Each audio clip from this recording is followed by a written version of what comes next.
Tell me this, when Brother Day plummeted into the abyss, stripped of power, dignity, and even his identity, did you really believe that was the end? Or did a small voice in the back of your mind whisper, Foundation never ends things so cleanly? I'll be honest with you. The moment that Cleonic mask cracked, and Day screamed into the void, I didn't think, that's death. I thought, that's setup. Because Foundation doesn't give you closure, it gives you questions. And the biggest one now is, does Brother Day survive remediation? Think about it. This isn't just execution. This is degradation, a slow death that tears a man down to mulch. The kind of punishment meant not just to kill, but to erase every trace of existence. Brutal. Yes. Final. Maybe not. Because in Foundation, death has never been a simple full stop. It's a comma, a pause, a breath before something stranger. Let's not forget, this is the same galaxy where Harry Seldon cheated death with holograms, where Gal traveled centuries through cryosleep, where the mule survived trauma by twisting into something monstrous. Death here is negotiable, but humiliation, transformation, that's permanent. So let me ask you this, what's worse for Empire? The death of Brother Day, or his survival? A survival so warped that it turns him from Emperor into something new, something dangerous, something no psychohistorical equation could predict. And that's exactly what I want to explore with you today. We're going to break down the forbidden possibilities, the cracks in the inheritance's story, and the secrets Demerzel might be hiding that could turn this execution into the most shocking resurrection in Foundation yet. But first, let's face the controversial truth. Netflix has trained us to expect clean endings. Heroes die, villains fall, but Foundation laughs at that kind of storytelling. And if you think Day's fall into darkness was closure, you're missing the real point. His death was staged as ritual, not reality. A play for the inheritance, a propaganda act meant to humiliate Empire. But the cracks in that performance, they're screaming at us if you know where to look. Here's the pain point: the inheritance wants control, not chaos. And what's more chaotic than the brazen head declaring a handshake signal with Day? That moment should have changed everything. A god speaking through an emperor. A relic recognizing him. But what happened? Sunmaster twisted the miracle into heresy. He shut it down. Why? Because truth destroys power. And right there, in that chamber, a secret opened. The faithful murmured. Songbird's eyes widened. Some believed. Some doubted.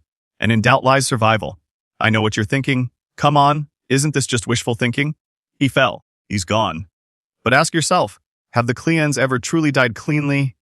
Dawn, dusk, day. Every single time the dynasty is on the brink of extinction, a twist saves them. Sometimes mercy. Sometimes manipulation. Sometimes programming. But always survival.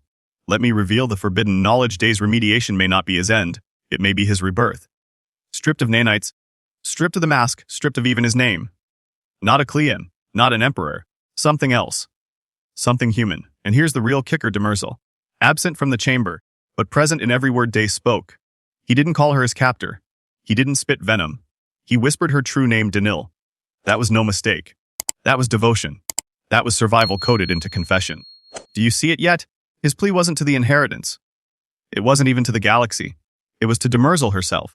And if she answers, if she breaks her chains just once, then Day's fall wasn't his end. It was her beginning. But before I go further, let me pause right here.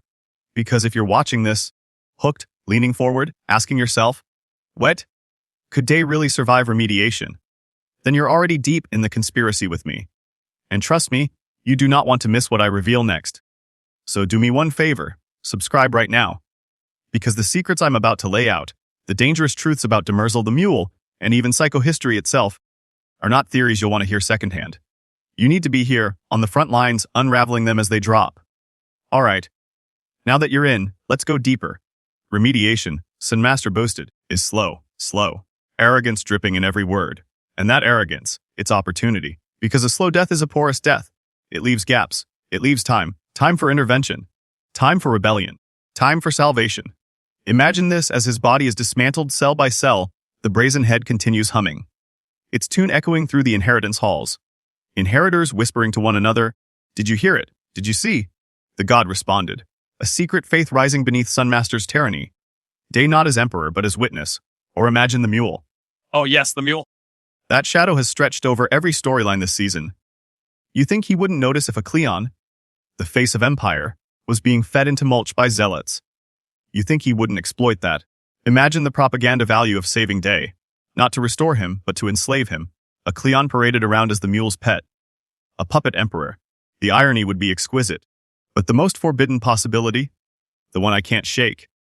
That remediation doesn't kill him at all. It transforms him. Stripped of nanites, stripped of perfection, stripped of programming. Imagine a day scarred, broken, wandering the galaxy not as emperor, but as man. For the first time in history, just a man. And isn't that scarier than death? Because death ends a dynasty.